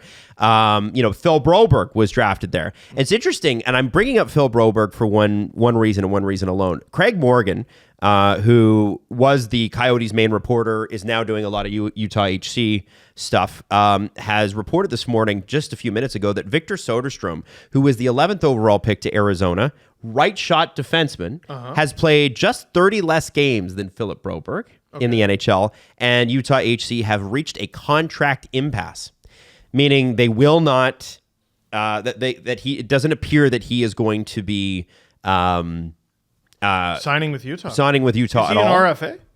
He is an RFA, and it doesn't appear that there is anybody either wanting to take him or willing to pay whatever Utah wants to pay, or wants you to pay to take him. So he is going to explore signing with a team in Switzerland or Sweden. Now, I thought it was really interesting to compare Soderstrom with Broberg. Broberg, obviously. And Stan Bowman's right when he says he's overpaid, but he was actually very effective for the Oilers last year in the playoffs, especially when they finally played him. There's no one gets underpaid with an offer sheet. Right. Like, what right. are you talking about? But Phil Broberg is still, he's a first-round guy, and he was an 8th overall pick, so they were only picked 4 spots aside from each other. And here's the interesting thing. Soderstrom, in 53 career games, has 1 goal and 10 assists, so 11 points. Okay. In 81 career games, Philip Broberg has 2 goals and 11 assists. Wow. So Takes a while, eh? Soderstrom's points per game is actually higher than Philip Broberg's. Does that mean he's a better player? I haven't done the scouting on Victor Soderstrom specifically, but I just thought it was interesting how thin the margins can be sometimes. And I wonder if this is one of those situations in Utah where, okay, you've reached a contract impasse. That could get noisy. Well, you've reached a quote-unquote impasse with a guy who had his development curved, as a lot of these guys did, screwed up by COVID. Mm-hmm. I would call Victor, and I'd be like, hey, man, you heard of Nick Robertson, right? That was the first place my mind went. And listen, I'll say this. Utah is loaded on the right side. Yep. Sergachev's left, though, right? He's left. Yeah, but you got Dursey there, and they got somebody else, They have too. a decent decor. They got a good decor. We haven't done the previews for them. I know. But I know they got 3 great defensemen this year. In my head, I'm like, Moser? Nope. Not anymore. Let's go at Daily Face-Off, and we'll find out. There you go. The point I'm trying to make here, poorly, is that, you got Dursey, Marino's the guy I was talking about, and Michael Kesselring. You're probably not playing for the team in the NHL this year, and he probably feels like he should be. And I'm imagining that they're trying to get him on a 2-way deal like Peltier in Calgary, whereas he probably wants a 1-way, so he's got to slip through. Although I don't know if he'd have to slip through waivers on his first RFA deal because I don't know the cap that well. We keep talking. So, like, if you're 2018... Yeah. So your entry-level slides, you play 1, 2, 3 seasons. Now you're an RFA and you've barely played shit because the world stopped. So all these guys, like, they're either like struggling to even have a job or struggling to stay in the NHL or making millions of dollars less than they probably anticipated they were going to. And I'm not going to chastise these guys for feeling pissed off about their situation. I do wanting feel something better. It's likely, like, because a lot of people don't know this. The AHL, if you sign a 2-way deal, your NHL salary could be like $875. Your AHL salary could be like $87. Yeah. Oh, sorry. On the high end, teams could be like, here you go, the sun and the moon. Mm-hmm. But no, you could make a few years ago, I think minimum was 70. So Soderstrom, this could benefit Utah because A, they don't have to pay, B, he goes and plays big minutes in Europe. It benefits him because he could probably make $250,000 to $500,000 at a club. More. Oh yeah, or more in Sweden or Switzerland and come back in a couple of years. And this is this is often forgotten. He'll play. He'll play. And those leagues, listen, they're not the AHL, Yeah. but they're great leagues. Yeah. It's fun. Do you get as many eyeballs on you? Maybe not, but maybe your club gets lucky and goes to the Holinka tournament and like you get to do some crazy international shit and whatever. I'm not trying to demean European leagues by saying that. I'm just saying when you're in the AHL, you have more NHL. Oh, Spangler. It took me a sec too. I'm like, nope, that's not the right one. Spangler. When you are in the AHL, you have more eyes on you than you do in Europe. End of story for NHL. But I still think this might actually be smart for both sides. It could. I mean, I'm honestly surprised there aren't more situations like this. The Arizona Coyotes did not operate like a hockey team for the last few years. And now they are. And I'm surprised it hasn't thrown more things out of whack. You know what I mean? I'm surprised this is the only situation where it's like, hi, we're not even fucking trying. They weren't. They weren't trying to. No, they weren't. Sell tickets. They weren't trying to win games. They weren't trying to do fucking anything. And now that they are actually trying, it looks like this one guy who actually kind of benefited from the situation a little bit by getting into the lineup for a team that wasn't even fucking trying. Now he's kicked out. I don't think there's an easy solution here. Like, there's no guarantee there's other teams out there who are like, yeah, we'll get you in the lineup. I honestly thought it'd be noisier from Utah this offseason because of that. It's kind of quiet. Literally moving states, moving cities with a whole new roster and new city and everything. So I thought like they'd go spend all this money they weren't spending, and guys would want to leave and come, but none of that really happened. They kind of stand put. It's sneaky. They did it like all at once. Remember? Like, we signed this guy, that is a circus have trade. And that was it. And like almost radio silence. But it wasn't like a dozen moves. It was kind of more of a handful. Yeah, no, there was one day where they were hands down. It was 1 or 2 days. They were hands down the noisiest team in hockey, and then they vanished. But maybe I underestimated how much time it takes to just like get your feet on the ground. And like, let's not do a bunch of stuff because we're moving states and cities. That let's just slow down and keep everything kind of the same. Hey, we have a building now. Is it like staffed? Like, do people work there? Stop. Yeah. No. I'm serious. That's literally like you have to find out like who from our hockey ops is going to move from Arizona to Utah. Where are we going to live? So I feel like my perspective on it should have been different and been like, there's going to be nothing happening because there's so much fluctuation. Yeah, there was some. Something to keep in mind. And by the way, Moritz Seider was also drafted in that draft, and so was I said Bohm Byram. Needs a contract. Those are the Byram, Seider, and Broberg were the only defensemen taken before Soderstrom. Pretty great list. Yeah. Good list, man. Yeah. Good list. Anyway, do we have time for a press conference, or are we wrapping, Jesse? We can do a quick one. All right, quick one. Let's do it. We gotta get to the presser. SDP. The Steve Dangle press conference. First things first, my dream is to get this segment sponsored. It is NHL Player Car Watch. Oh, yes! Thank you to the two individuals who sent in our latest NHL Player Car Watches. This first one comes from Flames fan Dan. So Dan sent in Andrei Kuzmenko at a Chevrolet in Calgary. Oh, it's Okotoks. I've been to that Chevrolet. Have you really? Yeah. Oh, wow. Okotoks just outside of Calgary, so Calgarians... sorry. No. It's Calgary, Jesse, but people in Calgary are like, that's not Calgary, that's Okotoks. Dave, who I assume hooked Kuzi up with this Chevrolet GMC, I don't know, is that a Denali? That's I can see on the side, Denali. He tweeted that Kuzi has arrived. It's flame season soon. We're overdue for some good things to happen here. Nowhere to go but up the next couple years. And then there's Kuzi up front of his Denali in his little hoodie and sweatpants. 0 out of 10 on the tweet. You gotta put hashtag we are gold star. Yeah, true. if it's a Milstein client and you're not saying we are. Come on. No, that's thank you, Jesse. We gotta have. I feel like we gotta have some sort of rating system with NHL Car Watch. Like, do you rate the car? Do you rate the picture? Do you rate, like, what are we? I think we gotta rate the presentation. Have you guys seen the video of Malkin and is it Crosby and some of these other young guys? Letang at a Pittsburgh dealership in like 2007. Max Talbot. Is it Max Talbot? No, Yeah. Crosby's not there, but it is Malkin Letang and they dance. It's and so terrible. It's the worst And video. it's the best. It's the best and worst video I've ever seen in my life. Ovechkin has another one. He sings. No way. Sings and dances. Yeah. I know he's in a rap video in Russia too. That was funny. He is. But it's so they have no charisma.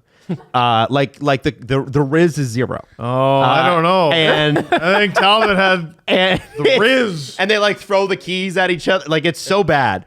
And so if we're using that as like that's our sort of beam in which like Benchmark. The bar. benchmark. Yeah. That's what it is.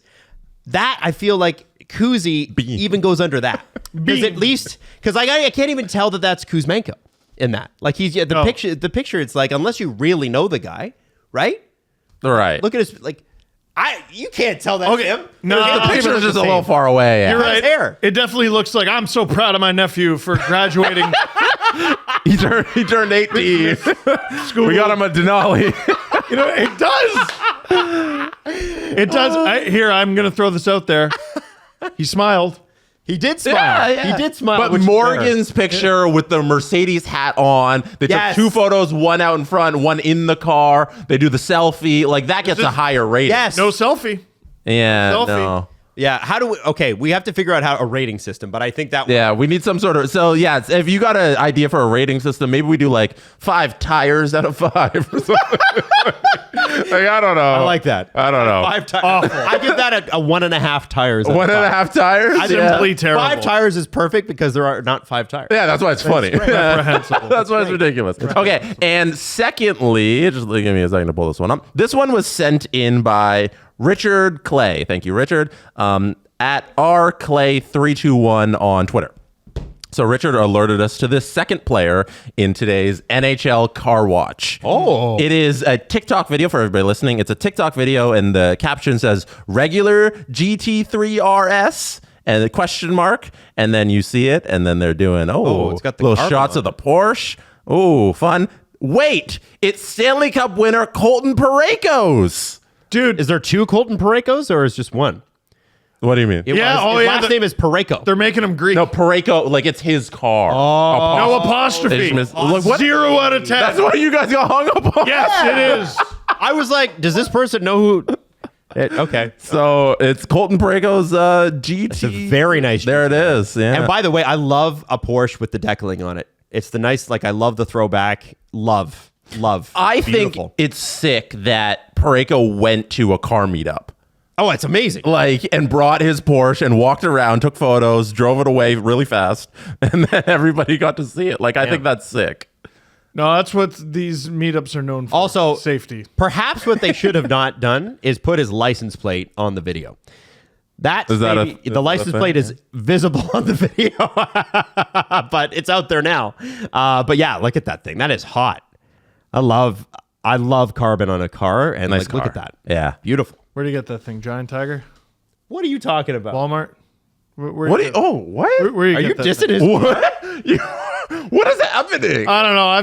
There's another Colton Parayko out there ready to kick your ass. Mr. Mazda is eat like my Mazda, that thanks. Porsche. Yeah, sorry. I like a nice Reliant automobile. Thank you very much. Colton Parayko, you, me, one-on-one race. Sticking your nose up at a Porsche when you're driving when you drive a Mazda. He drives a Porsche and your car occasionally hits 100. Hey. Okay, Adam, I don't drive the land yacht anymore. My parents' 1995 Ford Taurus station wagon that I used to drive around. That's right. Not anymore. Maddie, Yeah, bring there it you back up. Look at this. Look at this. Nice That's little hot. Porsche. Yeah. That's well done. I'm not the fan of giant spoilers.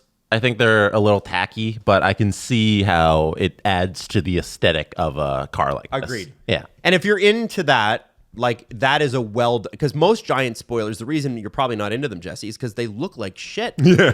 Because somebody stuck them on their Honda Accord. Yeah, my uncle Chris helped me bolt this to my fucking shitty car that has rust on it. Like, that to me, I'm with you. I don't love a gigantic rear spoiler that's aftermarket. Right. That car is done well. Yes. What's yes. wrong with Uncle Chris? You're a piece of shit. Steve's not feeling this. No, he doesn't like cars. He doesn't get it. Steve is get a it. car guy. NHL Car Watch. What are you giving this out of 5 tires? Oh man, that's a 5 for me. 5 tires out of 5. That's a 5. That's a bold. Don't you think? I don't know if this is the bar. Like you guys complained about the caption on the video. If we're doing the whole thing with the Kuzmenko picture, you guys were like, "Oh, the picture's stupid." No, and you only got got marks for that. You got You're right. 1.5 tires. So this time, what are we giving for the tires on Colton Parayko? There's 0 blue or logo or anything. It doesn't even say Mazda on it. There's no St. Louis arch on it. There's no Mazda logo. What? Does he even have Apple CarPlay? 1. One tire? One. Give it 1 tire? Oh, I didn't take a selfie with it. How dare you? Adam, what are you giving it? I think okay, fine. If the caption kind of stinks, you got to have the apostrophe. So I'm going to dock you half a mark. I'll still give you 4.5 because it's awesome. And you know what? We could expand this, Jesse. I love the car watch, but we could expand this to just NHL influencer watch. No, it's gotta be cars. Yeah, narrow the focus. All right. Narrow the Then focus. Okay, you- yeah. All right. Then we're just looking at NHL players' Instagrams all day. But what? You guys don't do that? Anyway, You know who had the best Instagram at his peak? PK Subban when we'd see him training and we'd see all the fast legs. you know when that stopped? When somebody put out that video of PK Subban The parody? training, the chop, Yeah. that stopped immediately. Like he used to do that it's like I'm on the ice right now. And then as soon as that happened, it was like that was over. And I don't remember who it was, but the player was mic'd up. I want to say it was someone on the Bruins, and they're like, "Post another training video, you fucking loser." Oh, what? Oh yeah, That's what I'm talking about. It was a thing when PK was like playing and like posting on straight. It was a thing. Yeah. You do it all the time. I always Somebody found it- chirped him for that. oh, man. Oh man, my who was it? I think it was Trent Frederick. I think. Oh, no good chirp. way. That's a think good chirp. so. That's a I good, think so. I'm not No totally way. sure. Yeah. that's a good chirp. I like that. One day, a good video for you would be top 10 chirps of all time. Oh damn. You got any off the top of your head? I mean, Patrick Waugh, the ring in his ears. Oh, Yeah, Pretty who said- crazy. who that's said- got to be number one. Yeah. Who said you're just bad at hockey? Drew Doughty to Patrick Maroon. And then Maroon went on to go to like 40 straight Stanley Cups. I want to know. What was the Crosby to Kadri? Oh man. Oh shit. I can't remember. He put him away. What now. was He did. It was good. I didn't think Crosby? Crosby was a big chirper, and then this Kadri thing was pretty devastating. Oh shit. Brad Richards to oh my god, Tom Sestito. He goes, "This is fantasy camp for you." Oh. Because Sestito had just been called up and he's yelling at the bench, "I'll fucking knock every fucking one of you out." I remember- Brad Richards just goes, "This is fantasy camp." Bro, didn't Matthews look at whose jersey did he look at and go, "Who are you?" Oh shit. Oh, And he was a Leaf too. He became it wasn't Sestito, but it was Was it a that guy. Sen? Yes, it was a it Sen. was. Yeah, And the yeah. next year he's at Leafs training camp. That's Yeah. so bad that I forget his name. That was but a good one. but That would make- every player does that. That would make the list. Nah. It was pretty every cool, player. dude. No, it's a common. No, that was not making. I have never seen another player do that. I don't, Really? I don't know. Never. That's a first. That was a first. That's why it took off. It went viral. That's a good one. I gotta think of some more. No, it's a good question. That's Yeah. Very good I feel like it's a fun list. You know what I would love to know? I want to talk to one of the 80s guys and then one of the 90s guys and go, I don't want to know what was said because it was probably really inappropropriate and, Oh and my it would God. get you canceled. But who had the biggest mouth in the 80s and who had the biggest mouth in the 90s? Interesting. You know? Because there'd be some, I think there's be some good ones. You know who'd be fun to ask a question like that? Kiprios. Oh, I feel like yeah. he would have some like grade A stories about chirps. And he's a great storyteller. Yeah. He'd probably be like, and then this. And we'd be like, really? Wow. Like, Yeah. he tells a story. I'm like, wow, tell me more. He's The a good ones, storyteller. the ones you never hear on Mic'd Up are like the chirps that are like, "Heard you going through a rough divorce." Like, they do that all the time. yeah. There's a lot of stuff we can't say. Alex Burrows took a lot of guys to hell. We won't go there, but yes. The Crosby Kadri thing. This is from a Toronto Sun article way back when in 2013. Crosby, ticked about an apparent elbow by Kadri, is shown exchanging an on-ice verbal jabs with Leafs captain Dion Phaneuf in a clip for the second HBO documentary 24/7, which aired in Canada Sunday. Kadri's a bleepin' joke, Crosby tells Phaneuf as the cameras zoom in.